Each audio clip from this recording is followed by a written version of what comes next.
नमस्कार मित्रों, स्वागत है आपका फिर से मेरे इस YouTube चैनल में।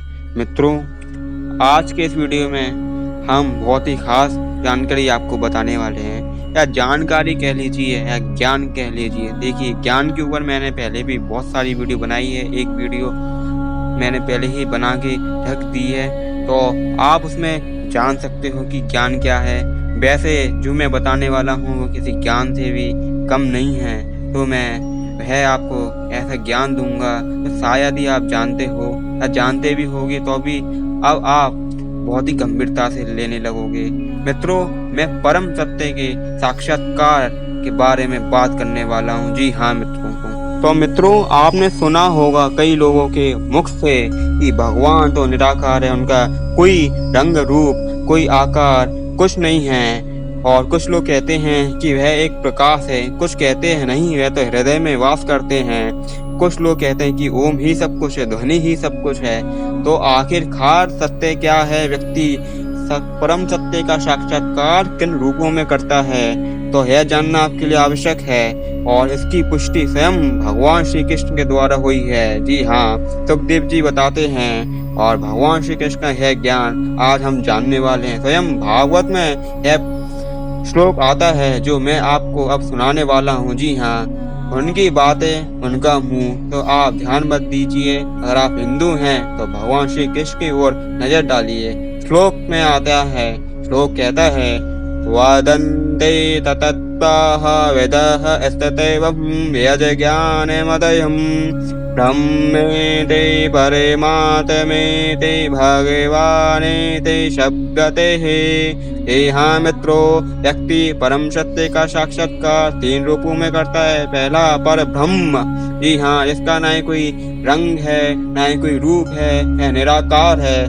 और ऐसी पर ब्रह्म की पूजा लोग कोई निर्विशेषवादी ही करते हैं, जो ज्यादा ही ज्ञान को महत्व मानते हैं, जो भावना उनके अंदर होती नहीं है। शायद वही पर ब्रह्म के ऊपर नजर डालता है। ऐसा केवल शायद मुस्लिम धर्म के लोग ही मानते हैं कि हाँ, है तो रंग रूप है, कुछ है ही नहीं है उनका, ना ही कोई रंग रूप है ना ही कुछ है। ऐसी मान्यता है मुस्लिम लोगों की।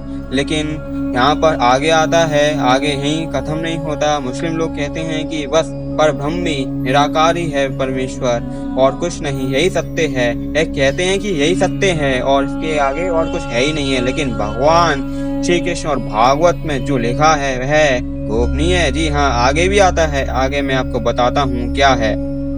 मित्रों, इसके आगे भी आता है। जी हाँ, आप जान गए होंगे कि मुस्लिम लोग किस प्रकार की मान्यता रखते हैं, वह यहीं तक सीमित हैं। लेकिन यहाँ से आगे भी हमारे वेद और पुराणों में वर्णित है। जी हाँ, भागवत में बताते हैं कि इसके आगे परम आत्मा स्वरूप भी आता है। जी हाँ, जो कि है भगवान का केवल ऐसा रूप है जो कि हर जीव के हृदय में निवास करता है, और वह परम नियंता है और सभी जीवों को एक साथ दिखता है। जी हाँ, कहते हैं ना कि भगवान हमारे अंदर ही है, वह सब कुछ देख रहा है, तो वह परमात्मा स्वरूप है। तो पर ब्रह्म से थोड़ा सा जो ज्ञान अर्जित कर लेता है वह परमात्मा को भी देख सकता है। तो जी हाँ, पर ब्रह्म आदि भौतिक शरीर माना जाता है, जो कि किसी और पे हम मान्यता रखते हैं। लेकिन आदि दैविक में हम अपने अंदर ही परमाणु तुल्य, जी हाँ, जीवात्मा को देखते हैं, परमात्मा को देखते हैं। अगला है आध्यात्मिक शरीर। तो अब है,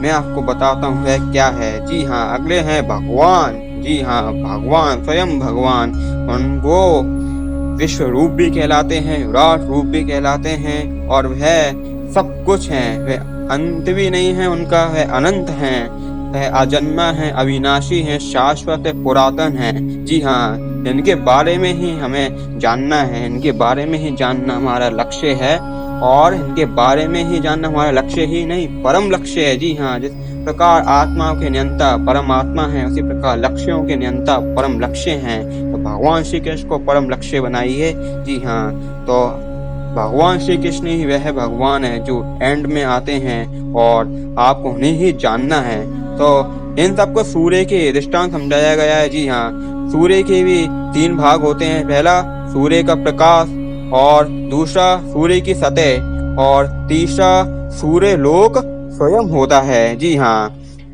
जो व्यक्ति